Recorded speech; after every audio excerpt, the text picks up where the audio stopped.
There was an interesting article put out by Radware talking about some malware that they had seen in one of their honeypots.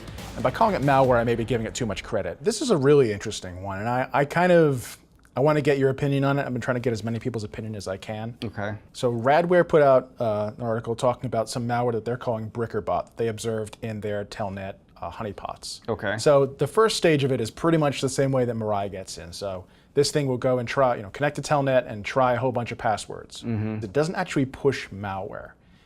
It runs a bunch of shell commands. And there's two different versions of it, but the first one seems tailored to like BusyBox devices. Like, BusyBox is like a single binary that a whole bunch of IoT devices use to do things like CP and LS. And right, CAT. It's got all those common exactly. Unix utilities all in one binary. Yeah. Right, so the first version of it is using like BusyBox, CAT, DevUrandom over a bunch of different storage devices. So like Dev SDA, places where you'd be storing files. And the intent, I suppose, is to try and wipe out those devices. Just overwrite them with random garbage so that the device is effectively bricked. Okay. Somebody's going out there trying to find these IoT devices that we've been talking about and trying to intentionally brick them. And bricking is a term that we use to say you've basically made it completely non-functional. The whole idea, I think, being to take devices that they know are vulnerable and potentially infectable by things like Mirai and other IoT botnets and take them out of that pool. The second version uses other means, but similar to the same thing.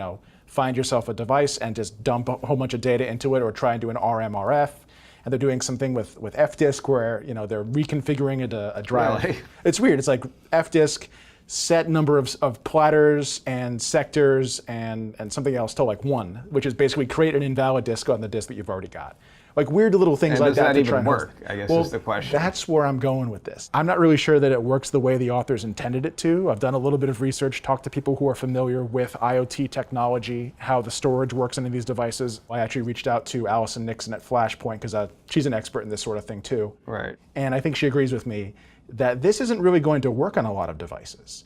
IoT devices usually mount certain things as read-only when they boot. Like if you're in U-boot before the operating system boots up, before you load the firmware, or in other situations you can, make changes to these partitions. But once you're in the operating system, a lot of this stuff is read-only.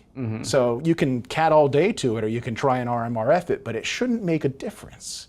Right. So if you reboot it, it should come back to normal. Exactly. Basically. Right. And this thing's they're calling it Brickerbot, but I think there's certain things that it'll do that'll really ruin your day if you're not an expert or at least technically savvy enough to press the button on the back. It's supposed to be, I think, vigilante malware, kind of like YFatch and a couple of the other ones we've seen. Right. Reincarna, where it's trying to solve the IoT problem, the IoT default passwords or dumb vulnerabilities problem. Instead of changing the passwords and locking people out, it's trying to take the device down entirely. We've seen lots of families of malware go infect these devices, and they use them for their own purposes. They don't try to intentionally damage them. We've also seen there's some actors out there that try to take over the device, lock it down, still leave it functional for the user. This is another type of actor that's really intentionally trying to make the device completely non-functional. I don't think it's a great solution. I know a lot of people are just sick and tired of seeing these sorts of devices online, and they just want to find a quick solution to it, but I think the upshot's going to be a lot worse. Yeah, and I'm not sure it's going to work in most cases. I think it probably won't work. On the other hand, though, if you're running a Linux box where some of these partitions... Right, that could be really bad. Exactly. So you might be taking down devices you don't intend to take down. Right. But again, these are all, like, from what we understand, they're using the same username and password pairs. If this thing gets on your box, it's using bad passwords in the first place. It was probably popped by Mirai at some point because Mirai uses these same username and password pairs. It shows that some people are willing to go to much further lengths to try and solve the IoT botnet problem than others are. Most of them have been somewhat white hattish. They'll do things like break into the device and then secure it, which on the one hand you're breaking in, but on the other hand you're not doing any further harm than that. This is a much more aggressive approach, trying to permanently take the device offline. And I disagree with it because there's no actual knowledge of what that device is. This type of thing is not something, yeah, sure, the IoT problem is a big problem, and it's not really getting any better. But this is not the right means to take care of this problem. Unfortunately, there aren't a lot of good solutions to take care of it either, because it really requires users to take their devices and either patch them or get new devices that are more secure right out of the gate when you power them up. So maybe over time things will get better, but I think it's going to be a long time. There are a lot of organizations within AT&T that I admire, but one of the ones at the top of the list is really our global fraud management team.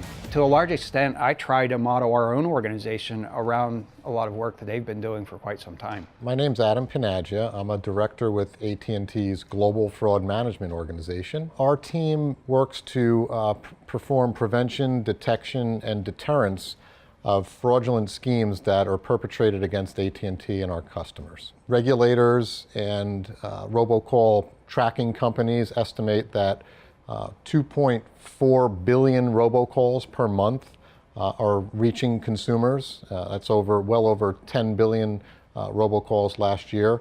Back in August, our CEO volunteered to lead the robocall strike force made up of various different carriers, regulators, and equipment manufacturers. This isn't just an AT&T thing. This is working with our competitors. And that's relatively unusual to get, a big group of people working together like that. It is. Clearly is a recognition that, this is a problem that needs to be cleaned up. And it's a universal problem. It's not just AT&T. Yeah. It's everybody's kind of been struggling with it. Yep. Absolutely. Yeah.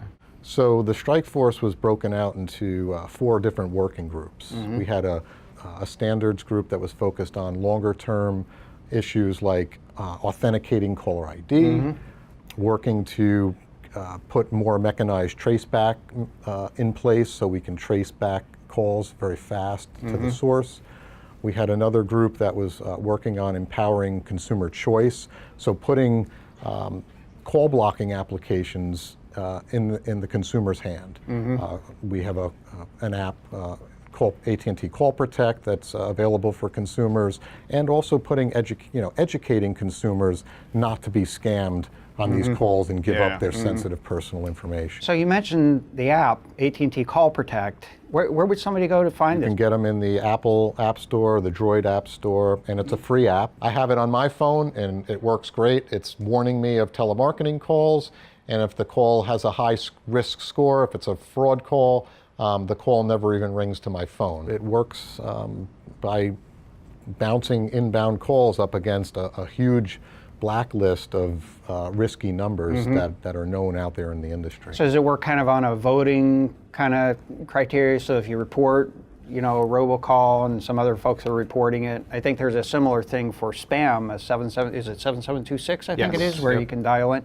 So it's a thing where by submitting your sort of vote to say this is effectively a robocall or a spam message or something like that, that gets consolidated into a database and then used as a means to help screen which ones should be blocked. Absolutely. If there's X number of complaints on a number, they'll either deem it a telemarketing or spam call, or if there's a more malicious intent on the number, it's deemed a fraud call, and that call never even makes it to your phone, but you get a notification that the app blocked the call. And you had mentioned the trace back. That's pretty important, because what you're really trying to do is get back to the origin, so you can actually block the origin of those robocalls. And oftentimes it's not that many origins, it's just a matter of finding where they are. It's been going back hop by hop to get close to the source, and that's what some of these authentication standards are going to do. The first carrier will sign that call, and even if it goes through 10 carriers and gets to a consumer, the carriers in the middle or near the consumer can, instead of going back 10 hops, they can just say, oh, it came from XYZ Telecom. We'll go right back to them and find the source. Yeah. The one thing with the robocalling is it's a little more tricky than perhaps spam analysis, because generally email spam, they're screening the emails themselves to look for content that's indicative of spamming activity. The robocalls are a little trickier because it's voice. There's no recording available, so you're really looking at just really the patterns of the behavior. Yeah. The other thing I find interesting, robocalling is challenging because there are good robocallers and bad robocallers. Yeah. So, and you have to be able to make that distinction. But when you're just looking at call detail records, it's not as easy to distinguish between something that's maybe a political campaign kind of thing versus someone with bad intent. So, We break it down to 3 categories. There's legitimate robocalls, there's unwanted robocalls, and then there's downright malicious, illegal, criminal robocalls where they're trying to scam our customers' sensitive personal information. As you mentioned, there are legitimate It ones. may be a school district sending out a school closing notification in clement Absolutely. weather. right. Yeah, so you don't want to be blocking those types of things. In fact, in some cases, those are emergency management organizations. You want to make sure you don't. Now, on the scam side of it, what's the motivation? Money, money, money. It's all about the money. It's all about the money. Most of the big scams in recent months have been imposter scams. They're impersonating the IRS, impersonating tech support, impersonating financial institutions, power companies, you name it. And spoofing goes hand in hand with robocalling. And when spoofing is involved, it allows them to fly under the radar a little bit better, and B, it helps them hide their, where they really are, and it's more difficult to trace it back when there's a spoofing scenario. So when you talk about spoofing, what they're doing is basically forging the source that is where the call is coming from. And using, software, Linux boxes to send out whatever telephone number. They send out the telephone number of the IRS. When people, pick up the phone, that wins over their confidence immediately. Oh, it says IRS looks like on the, IRS, on the yeah. caller ID device, So what we've been doing since the Robocall Strike Force is we partnered with the Big Data organization, and we're mining our vast amount of CDRs that come across the network. Call detail records? Call detail records. A CDR is a call detail record. It's a record of a transaction of a voice call that traverses the AT&T network. Things like date, time, originating number, terminating number, and the duration of the call. Every day or on a routine basis, we are getting a list of suspect telephone numbers that are likely robocallers. We're doing some more research on them, tapping the skills of our fraud investigators, doing some more research on those numbers, and then we're implementing blocks in the network to stop those robocallers from calling through our network. Right. So we take the network analysis and we fuse that with the complaints. So it helps us make a better decision. Okay, this made a lot of calls, but didn't have a lot of complaints. Maybe we need to dig into it a little bit more before we block it. Right. Yeah. We see complaints that come back into the FTC declining last year, towards the end of the year, so I think we're making a difference. We need to get more carriers involved in this effort because robocalls flow through the network like water. If just AT&T blocks it, they're going to jump to another carrier stream and make it to consumers. So we're trying to make sure that we're all following best practices and putting blocks in the network on a routine basis. Being able to block robocalling in general and these fraudulent or these fraud-oriented calls is important, because if we can stop them from getting to the consumer in the first place, we can, hopefully prevent them from getting tricked into maybe giving away information that might let the fraudster or the bad actor on the other end of the phone take advantage of that customer. I am a fan of the show.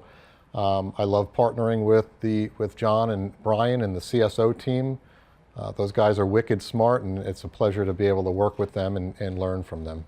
It's always a joy to have Adam on the show. He's a good friend and a partner of ours. So Adam's team stepped up to the job. Actually, our corporate CEO, Randall Stevenson, came in, started a strike force across many carriers and other organizations, and they really put a big dent in the problem. Hey Matt, how you doing? I'm doing all right. So I was taking a little bit of a look at the internet weather for the last week or so here. I wanted to share a few things with you. We didn't see any really significant changes this week.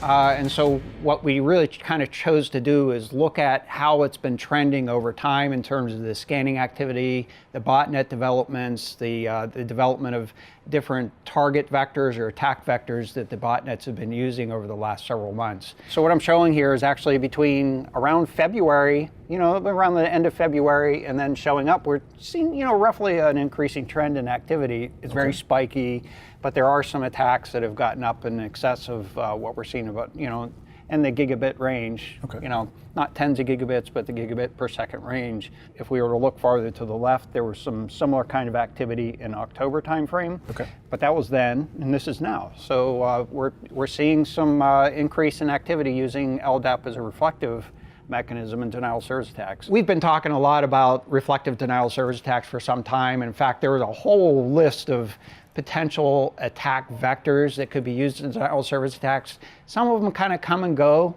And one that's shown up recently is LDAP. You know, LDAP uses UDP port 389. It can use other ports as well, but this is one in particular that allows an amplification effect. I can send a very small request and create a larger response, and that increases the amount of traffic overall towards my target. Do we know what the amplification factor is on LDAP? Because I imagine there's going to be ways to eke more traffic out of it by sending the right requests. You know, I don't know what the amplification factor is, and I think it could have something to do with the way the database is configured. Okay. But we are seeing that it does load up packets and then causes fragmentation on top of that. So it is a reasonable amount of amplification opportunity that's in there. Okay. In the internet, there aren't that many LDAP servers out there, and that's been one of the big deterrents. And apparently an attacker group has found some LDAP servers that they're using in reflective attack activity more recently. This one just happened to show up in the radar. And we'll see it show up in the pie charts in a bit here, but sources scanning on port 1433 TCP, there's, you know, obviously an increase, and this is right around April 6th here where it showed up as increase in the number of sources. And we're up in the single-digit thousands of sources that are doing this scanning activity, but it's clearly botnet activity that's contributing to it. Mm-hmm. You don't just have, thousands of sources start scanning the internet at the same time on the same port for no reason at all. So clearly somebody's putting some additional effort relative to what we've seen in the past on trying to identify SQL databases. Now, we often see other types of SQL databases targeted as well. Sure. This one just happened to show up on the radar as sort of a significant change in activity recently. And then looking at the top 10 most probed ports, actually, the port 1433 that we just talked about showed up as the most changed or the most increased in the amount of activity. We obviously see port 23, port 22, port 23 being the telnet, targeting a lot of IoT devices. Port 22, which is less IoT, but targeting Linux systems most likely. I think we've seen scanning activity to basically populate the XOR DDoS botnet on port 22. Brian did some really interesting analysis this week, comparing the different scan types, seeing when each one increased, decreased relative to each other in sort of a river chart of like a composite of the overall volume and which percentage of that was each of the top 5 or so ports. So what I thought would be useful is to kind of look at this over the last 180 days in a composite to see how they've been changing over time, a little different perspective than we typically look at. This is actually looking at the most, it says most sources, this is actually the most probes. So you can see, port 23 is actually down in terms of what we've had seen up to the end of 2016. That's a good thing. This port 7547 that we talked about, you could see where there's a big set of activity back here at the end of November. That was, the event that impacted Deutsche Telekom and some other ISPs. And it sort of went away for a little bit, but then you can see that it's been kind of steady state. It's come back, and there's a botnet that's pretty focused on continuing to scan that port. We see here a little bit. This is actually this really thin line here. I'm pretty sure, that's port 80 activity. Every once in a while we see some spikes in activity there, but it's been a little more steady than we had seen in terms of, again, the amount of probing. I think we're going to see there are more sources that are doing that probing. When we take a look at the sources graph, we've seen, this is sort of the yellow band, an increase in the amount of activity on port 22. Although it's not really obvious here, I think it'll show up a little more when we take a look at the most sources probing. And then on port 5358, that's that one that appears to be manipulating the universal plug and play. You can see that that's obviously become this is the turquoise one, and that's become of a greater interest since, about January. end of January, beginning of February. Before we go any further, the last few weeks of the show, we've been saying that 5358 is related to the Hajime botnet, which I'm not sure we're actually tying to, Oh, it may well be. to plug and play. So that's, maybe I'll have to ask you later for a few more details. Activity on port 5358, I think we're still kind of struggling with what's going on there. John Hogaboom and I had the theory that the 5358 activity was related to the Hajime botnet. And Brian, when he was doing his explanation, he said it was related to UPnP traffic. I think they're really trying to get, sort of behind the initial firewall that we depend on at most people's homes, the home router, so they can get the devices that are within home networks. But at this point, we really don't have hard evidence that shows exactly what's going on there. I think what we're saying is we have some decent theories, but we don't know definitively what it is. And, I'd invite, folks that if anybody knows that, we'd like to hear from them. Sure. So I created a similar type of graph, and I apologize for the bright colors here, but the tool actually defines the colors. It's okay, Easter's coming up. I think those are perfect. Easter's coming up, it looks like Robin. But I think it's interesting. Now, it looks like there's a big spike in port 23 here, and actually isn't a big spike in port 23. It was actually a big spike in port 7547. That is, this graph is an additive graph. All of the underlying contributors add to what's on top of that. So that's often easily confused when you look at a graph like this. But the real spike back here at the end of November was that case where we already talked about 7547, that CPE WAN management protocol. And then as you can see, obviously port 23 being a big factor here, and it's actually sort of tailing off.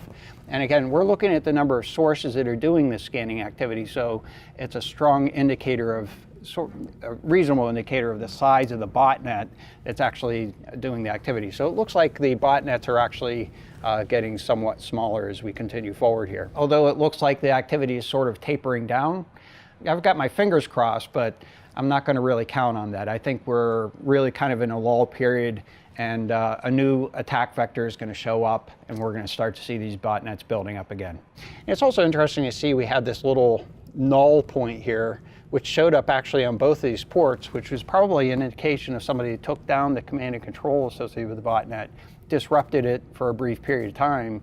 But that's one of these troubles with trying to disrupt botnets is they're generally able to come back relatively quickly, and so you ask yourself, is it really worth the trouble? That's interesting, actually. This week there was the takedown of the Kelahos botnet. It also came with an arrest, and I think in general, when you have a botnet takedown, if there aren't arrests associated with it, there's much better chance that the botnet's going to bounce back. Or there really needs to be, in fact, that automation around the ability to continually take it down, as much as there's automation in the ability for botnets to build themselves. Sure. And that really becomes the challenge. Is that there are a lot of, it's a really very much of a cat and mouse game, so to speak. That the botnets have designed a lot of resilience into them, and each botnet has its own forms of resilience. And so the takedowns, while maybe piecemeal for a very short period of time, taking them down and keeping it that way is very difficult without taking the operators out of operation, so to speak. And the arrests are a way to do that.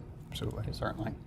So a couple of other things that are kind of interesting to see here, as I mentioned earlier, this 5358, that's become much more significant. I think I mentioned earlier, we see some more significant activity in terms of the number of sources probing on port 80. That may be associated with some recent vulnerabilities that had come out on certain types of things that, maybe perhaps probing around or looking for those. And we also see here the yellow band where we see port 22 showing up more, that's SSH. There was a little bit back at the beginning of the year, it went into sort of a null state, and now we're seeing that over the last about a month or so, where it's become more significant activity in the overall number of sources doing the scanning. Does that correlate to the WebDAV bug that came out of a few weeks back? It's a possibility. I didn't actually go back and research that, but there's a good possibility that they were basically searching around for servers that might be vulnerable to that. Yeah, absolutely. And it's not unusual that we see that sort of activity. Some of it might actually be researchers, but the thing that's significant here is because we are tracking the number of sources doing that scanning activity, it's more likely associated with some botnet activity that's performing it. And you can see way back here, back in, this was beginning of November last year, where there was clearly some botnet activity that was targeting web servers, basically going into the hundreds of thousands of sources as it peaked out at that level. Cool. All right.